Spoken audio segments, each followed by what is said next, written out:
Hello everybody, J.A. Huss here, and welcome to the Perfect Year, a successful book release strategy for authors. This is video 8, and this is the last video in the series, and this is when we put everything together that we've talked about and come up with a plan for you for the next year.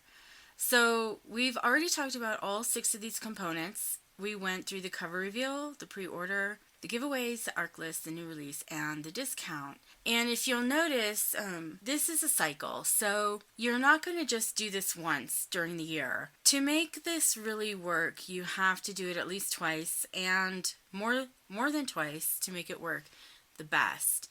So it's a cycle you're going to be repeating over and over throughout your year, depending on how many books you release per year. I'm going to give you a plan to help you understand when to do certain things in your release process.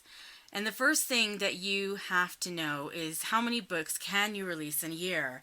Because it's very different for an author who only releases 2 books versus somebody like me who's releasing 6 or more books a year in how we handle marketing, because I don't do very much of it. And the reason I don't do very much marketing is because my new releases market for me. It's like you've heard people say, just write the next book. And that is 50% of it for sure. 50% of marketing is just writing the next book and getting a release day on the schedule. And the other 50% is doing all the other things that I've been talking about. So it's not just enough to write a book and put it out there and not do anything. You do have to take some time and put some thought into your process. So you're going to decide how many books you can release in a year, and then you're going to decide when you're going to release them. You're going to get out the calendar, and if you're writing 2 books a year, you're going to pick the 2 months. You're going to try and space them out equally so that this is going to help you with consistency. And then you're going to plan your cover reveals, whether or not you're going to do a pre-order, when you're going to have to do giveaways and ARC lists, and when you're going to release. And maybe if you have books to put on sale, or you are writing a series and you don't have like a backlist that's been, sitting around for a year, like I told you in the last video, it's perfectly okay to just put the second book in the series on sale when you release a third, for instance, something like that. So you can still do discounts in the first year. It's just you really need to be careful of that and only do it once. Otherwise, they get used to that discount coming up too soon. So remember, you don't want to shoot yourself in the foot when you do the discounts. So most of your marketing time will be spent doing these 6 things: the cover reveal, the giveaway, the ARC list, socializing like I explained in the last video, of course the new release, and then some sort of discount or box set if you can manage it. I left the pre-order out of this list because not everybody's going to do them, and if you are going to do them, you're going to probably combine them in with your cover reveal, because you really don't put a pre-order up without a cover. I know lots of people do that, but I would not do that. So we're going to put these 6 things into the calendar right now based on how many books you release per year, and we're going to go through each schedule. And we're going to handle people who release 2 books a year, 3 books, 4 books, 5 books, and 6 books. And if you're releasing more than 6 books, you probably don't even need my help, so we're not even going to bother. So this is the schedule for releasing 2 books a year. And you'll notice that every month has a plan. Now, where I have the new releases in June and December, and it's completely arbitrary. I'm not telling you to release a book in June or December. I'm just saying pick 2 months out of the year and space them 6 months apart, because you want to give yourself sort of a pattern going here, right? We're going to start our perfect year for 2 books a year in February. So ignore January for now. So in February, you're still writing the book if you're only writing 2 books a year. And you're going to want to socialize with your fans or anybody. If you don't have a fan group, just on your Facebook author page or Twitter or wherever it is that you hang out that's not an author forum, because that's a waste of time. Just go where the readers are. Socialize about your book. Talk about it. Maybe make some graphic teasers, because you should have plenty of time on your hands if you're only releasing 2 books a year to do some special stuff like this.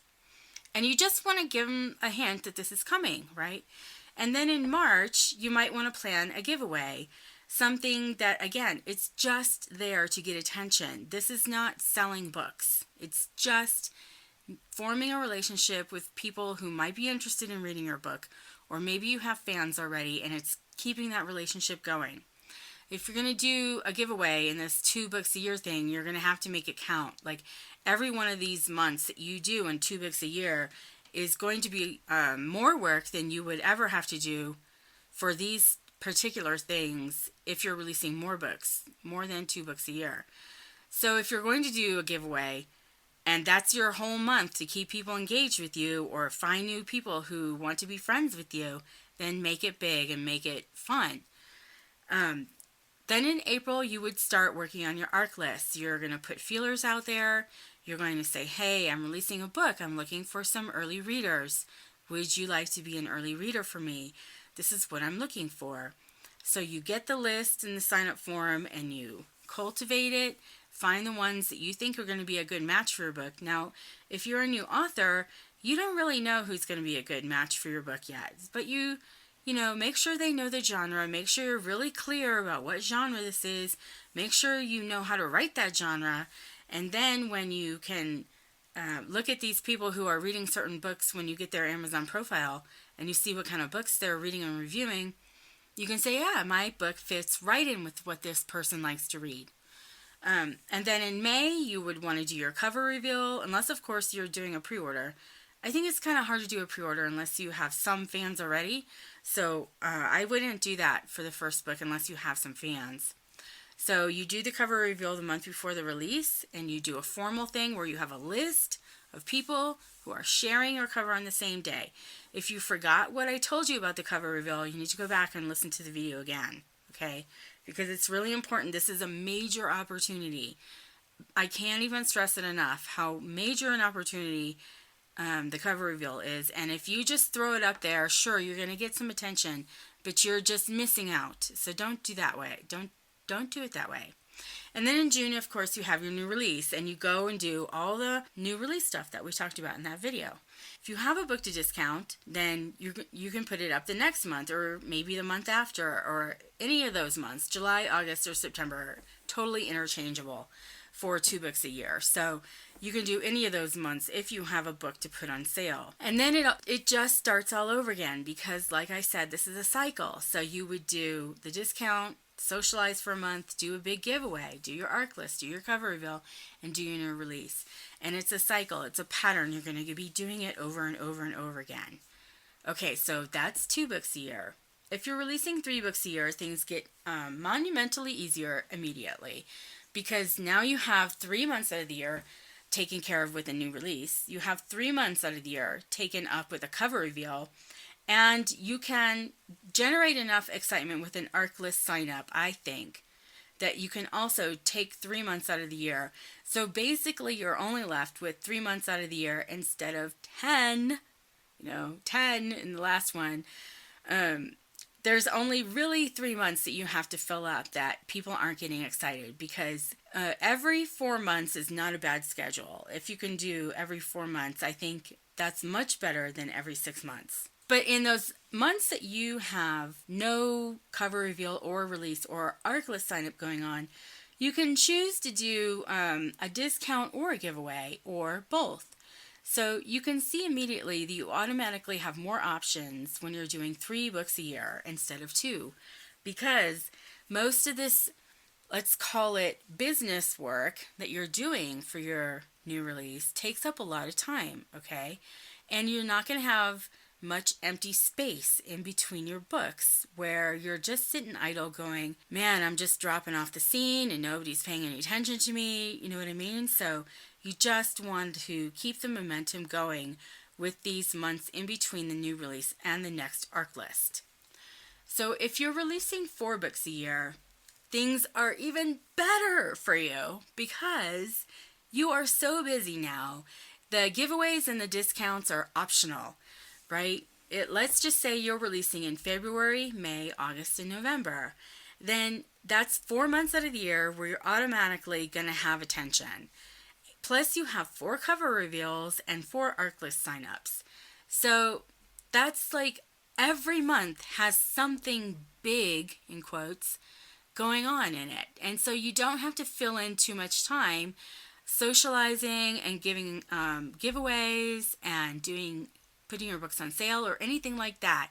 So 4 books is really the sweet spot. If you're not a very, very fast writer, then I think if you can release 4 books a year, I think like you will be satisfied. Okay?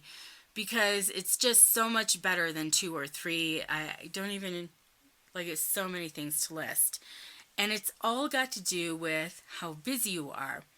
Now, if you're working full time and you're doing this on the side, I think 4 books a year is going to be really hard for you, because this is full-time author work right here. You can see that every month is taken up, your time is taken up doing very businessy things, okay?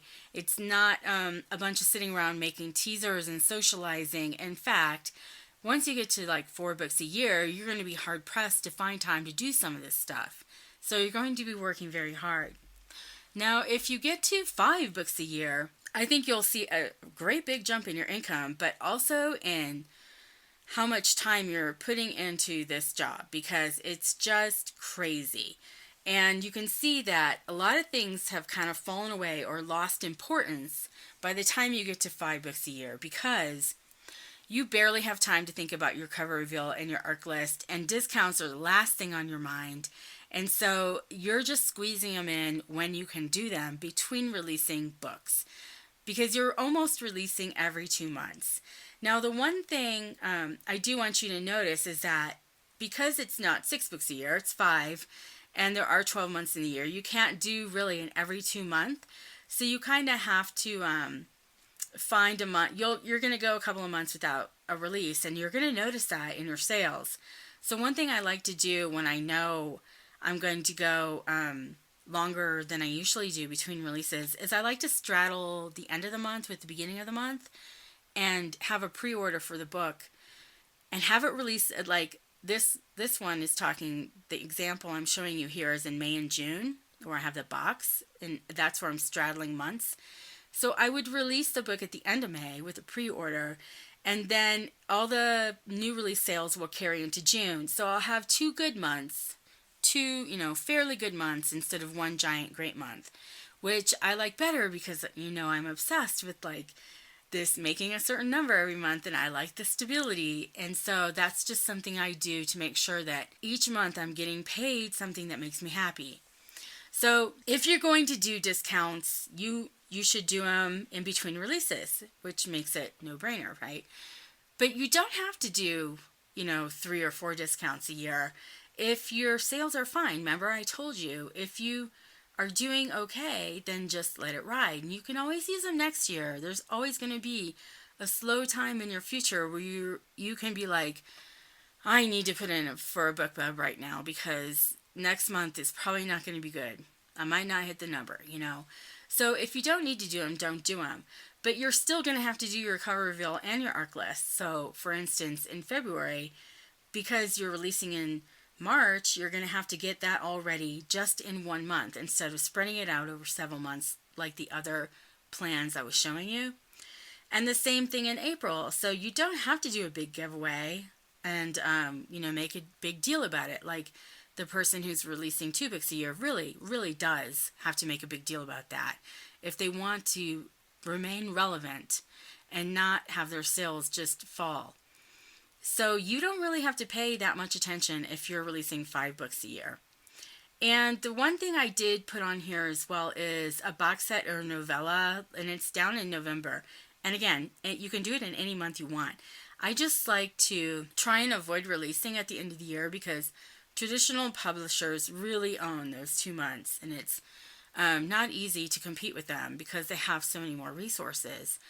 So, like, I would do my last new release of the year in October, and then I would plan a box set at full price or a novella in November, and then in December I would run a big sale. I do like to do sales in December, even though it's around Christmas. I usually do it early in the month.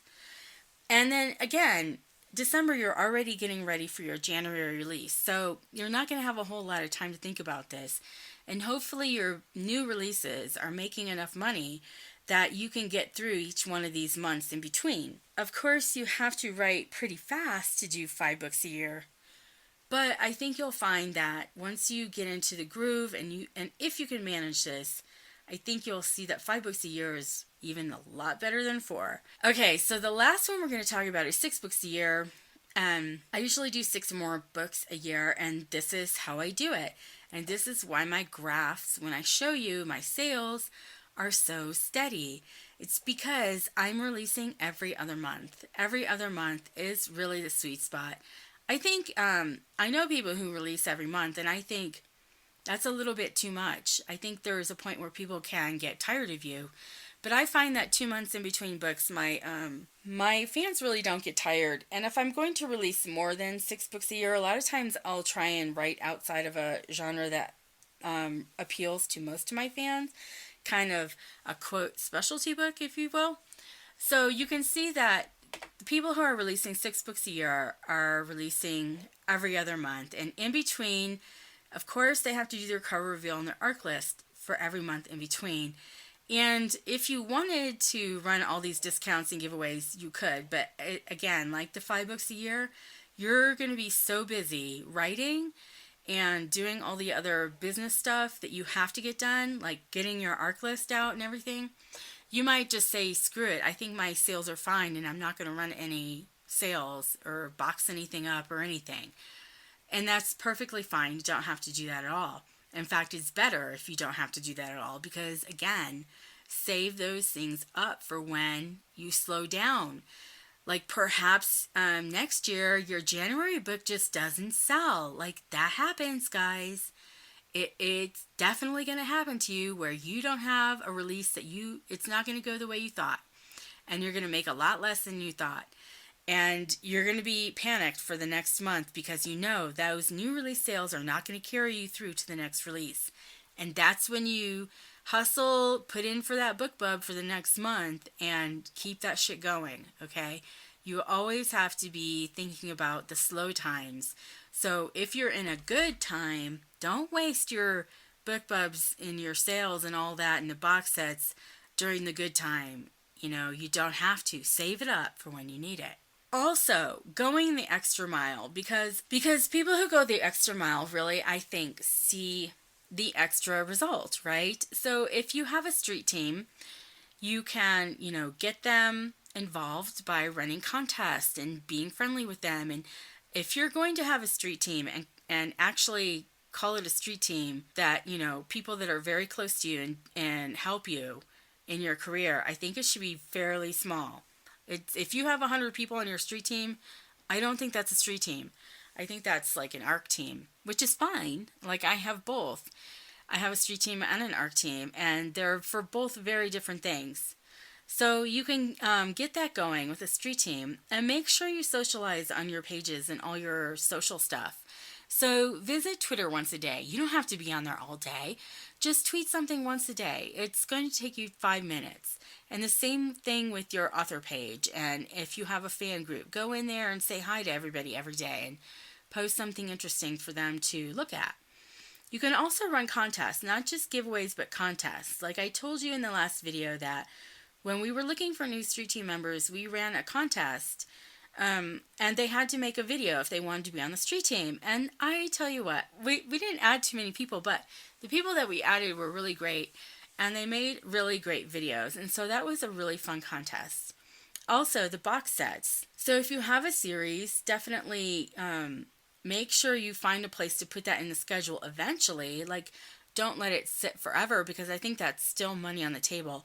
Also, if you get an invitation to be in a multi-author anthology, I think that's not bad if you have the time. It's never going to hurt you to be in a multi-author anthology. Now, a multi-author box set where you just pick one of your backlist books and stick it into a box set, like, I really don't think that's helpful. I think if you're going to do box sets, it's got to be original. At least with other authors, you should really try and be putting out original content. Otherwise, I'm just not sure you're getting what you think out of it. Audiobooks, again, we talked about that. So if you're going to get into the audiobook thing, I think I'm going to show you my 2017 schedule in a couple of minutes. You'll see that audiobooks can make a huge difference. Also, if you maybe are writing 2 or 3 or 4 books a year, and you know that this is not enough for you, you can always do a novella based on one of your other characters in the book that's not a main character. For instance, maybe you release a standalone. You had a really great side character. Lots of times fans will want to know more about them, so you can always put out a novella for that. And it's like having a new release. Of course, it doesn't give you the same thing as like a full-length novel unless you have it connected to a series. Like if you're doing a novella series, that's different. I'm just talking about a single novella.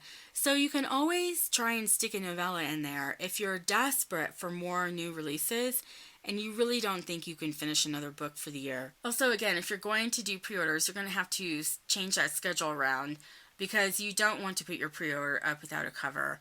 I don't think there's any benefit in that whatsoever. There are some people who can get away with it and it won't hurt them, but it's definitely never going to benefit you to put your pre-order up without a cover.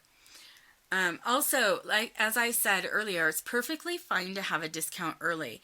Remember I told you I released Manic, and I didn't put it on sale, but I waited for the 3rd book to come out. So Manic was the 2nd one. Remember I had that really bad drop in my author ranking I showed you in the last video? But I did put it on sale for the 3rd book, and that was a really great idea. So even though it had only been like three or 4 months since the book came out, putting it on sale for the 3rd book, which released at full price, I believe it was $3.99 back then, and that it really lifted it up and got people reinterested in the series. So I don't think you have to always wait a year if you don't have any backlist, and you're just kind of starting out. But if you have a backlist, and you've been doing this a couple of years, you really need to try and stick to that 1-year schedule so that people know what to expect from you. Because believe me, if you do put that book on sale, you're still going to have to deal with reader expectations when you release the next book, and they'll be like, oh, maybe she'll put book 3 on sale the next book, so I'm just going to wait. So you have to be very, very careful about that. Okay, and also, don't forget, even though most of your time is going to be taken up by things that are not writing, you have to write books. None of this stuff matters if you can't produce a book, okay? If you can't produce 2 books a year, 3 or 4 or 5 or 6 or whatever your goal is, then none of this other stuff matters. So writing is always the priority number 1.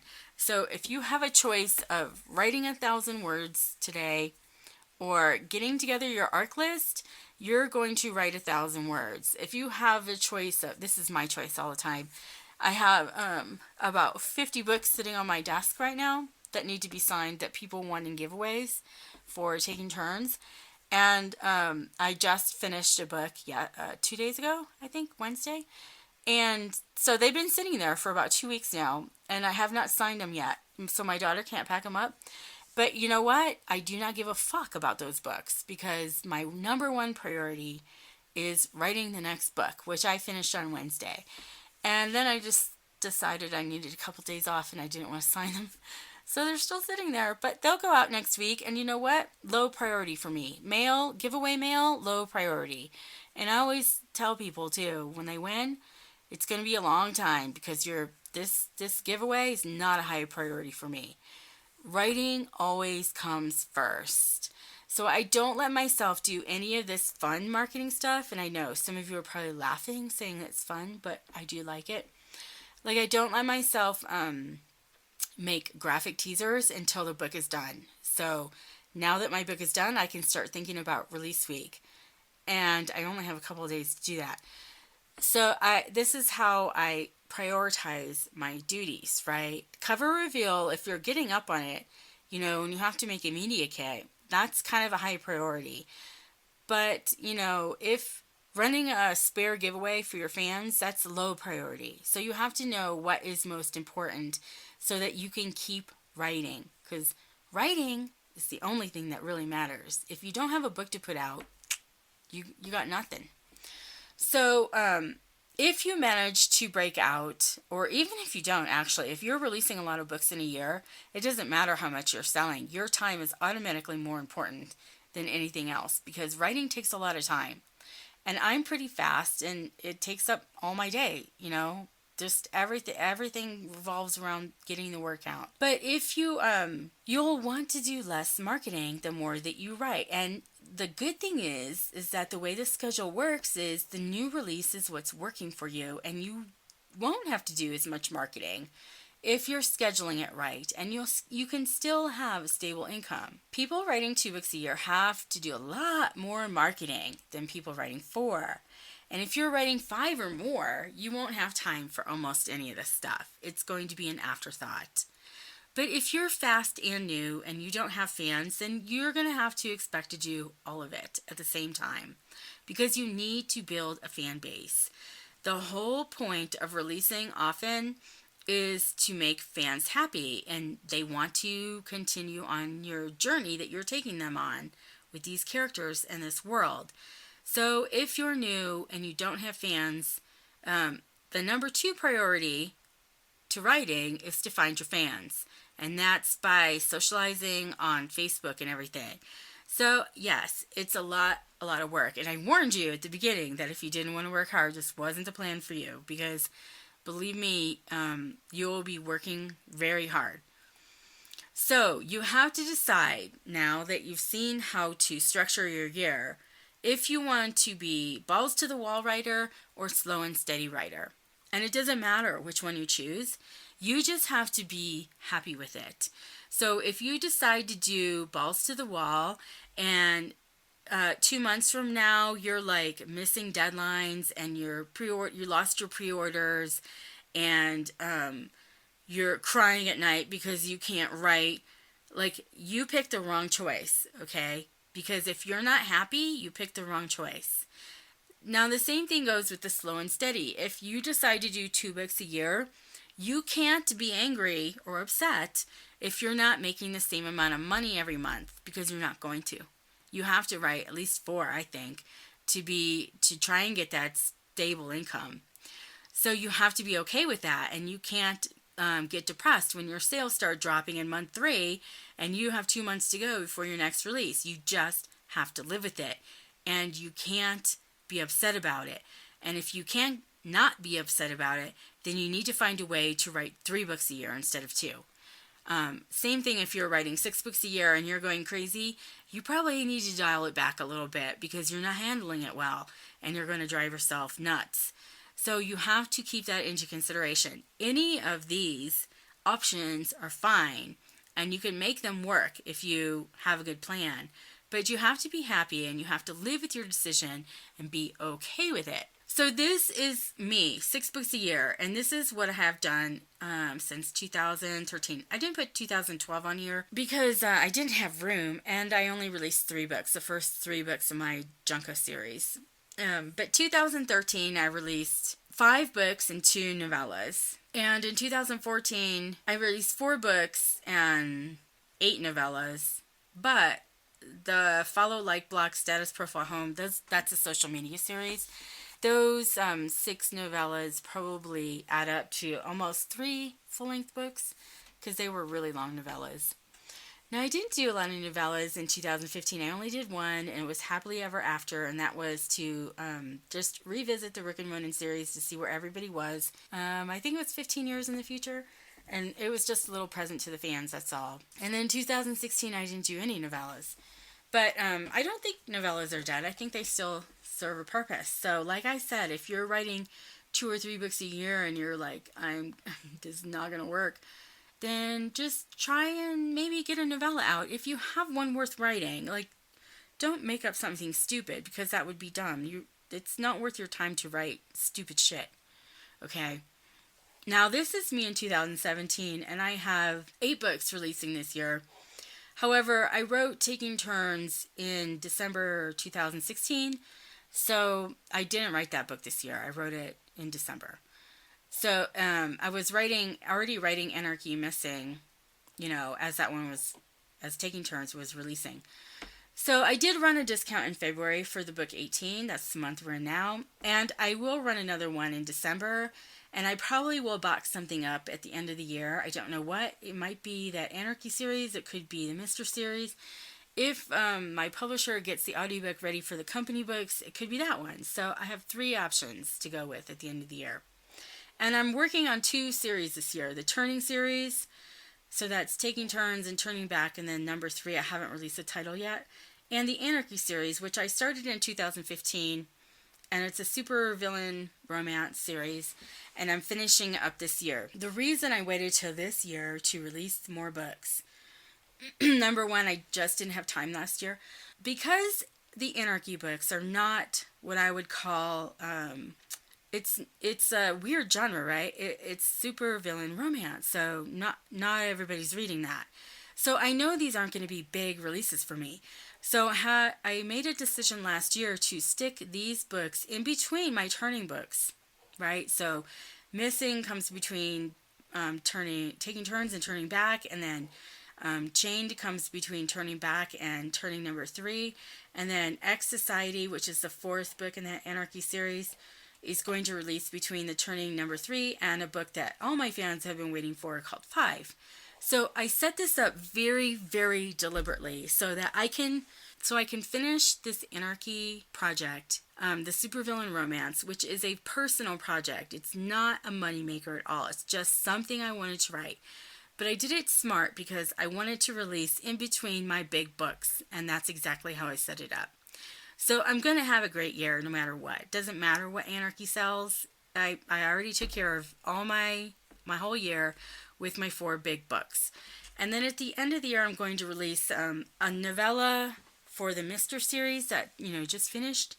And because none of my characters got married, so they only had a happily ever after for now. And so they're finally going to get their happily ever after in this novella. So that's going to be fun to release at the end of the year. And all those stars on there are when I'm having audiobooks release. And it's just a crazy year for audio for me because Podium Publishing picked up so much of my backlist last year, and I have so many new series books releasing and the ones that they didn't pick up, I'm doing myself. So pretty much every month this year, I'm releasing a new audiobook. And that just helps you on Amazon because Amazon kind of treats that like a new release. So it's a really good bump for you. So that's my year. So the take-home message for this whole course is that this isn't about writing fast or writing crappy books or doing exactly what I do, or I'm not trying to make you feel inadequate because you can't write fast like I do, and I'm not trying to pressure you to do more, and I'm not trying to make you have an anxiety attack. I'm just showing you that this is a plan, and the plan does work. And it's just possibilities. The whole course is just filled with possibilities. That's it. None of this is gospel or a Bible or anything like that. You don't have to follow it. You can mix and match it any way you want. And that's why I gave you examples, because you're going to get ideas that I never thought of, and you're going to say, hey, I can do it this way instead, and this way is easier, or whatever. What this course is about is just giving you power so that you can take control of your career. Because I think a lot of people feel out of control as an author. They feel like everybody's in control of their career and their future except for them. And that couldn't be farther from the truth. Because you control the words, guys. You control the words. And the words are the product. So it doesn't matter Amazon changing their algorithms, or New York Times is like, we're not going to have an ebook list anymore. Well, fuck you, New York Times. We don't need you, okay? Just like we don't need the top 100 anymore. All this shit, none of it matters, okay? Facebook wants to charge you more. Amazon's, says we're going to have KU Apocalypse 5. Go for it, Amazon. You do whatever you want because I control the words. And the words are the only thing the readers care about, okay? So that's all this is letting you know that you're the one in charge, you have all the power, and you get to make all the decisions. So don't forget that. Also, the last thing I want to talk about is what to do with your fans. Be good to them. That's it. Just be good to them. Say thank you, interact with them, answer their questions, write more books, reward them with signed books just because they did something nice. If you have a fan that just goes out of their way for you, say, hey, would you like a signed book? Because I really appreciate what you do for me. And then if you have a street team or an ARC list, then get them involved. Say, hey, would you like to read the book for free early? Because I would really value your opinion. And then you get, nice little messages on your Facebook page like this telling you like how important you are to them. So if they're telling you you are important to them, then you should be telling them that they are important to you. Hope that makes sense. Okay, so one final thing. None of this matters if you write shitty books, okay? You really do have to write a good book. So you really do have to give it your all. And you really do have to try and come up with something. I know people write a whole bunch of shit out there and just make tons and tons of money. But it's luck, okay? It's luck. Take my word on that. So just write the best story that you can. Try and build great worlds filled with great characters that people are interested in getting to know. Plan everything out and then make it happen. Because you are creating something when you make a story. And you get to play God, basically, and invent a whole new world where you are in charge of how everything happens. So don't forget that and don't lose sight of it because it's fun, right? That's why you're a writer. And guess what? I have another course coming. You thought we were done. You thought I was done talking. But I'm not. I have another free course coming and it's about writing the perfect story. So that's why I kind of lead it into that craft stuff at the end. But really the craft is important. And I am not going to release this one every week because I think once a week is too much. I had this perfect year planned out before I started making the videos. I already had all the PowerPoint slides. Well, this one I don't. I only have week 1 done. So I don't think I can make one every week and record it and put it up. So I'm going to do it every 2 weeks. Sorry. But it's coming in a couple of weeks.